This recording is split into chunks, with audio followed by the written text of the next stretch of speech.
Good day mga guys, akin pong bisitahin dito ang aking balay kasi yung balay ko hindi na nagpapakita sa akin.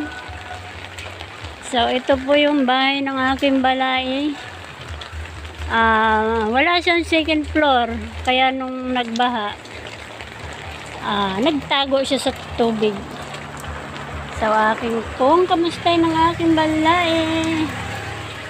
Balaing Duray.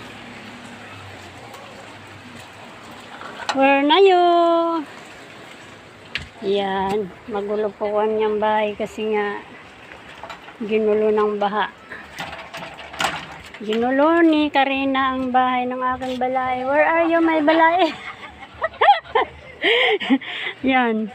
Sarap ng buhay ni balay para hindi dinaha.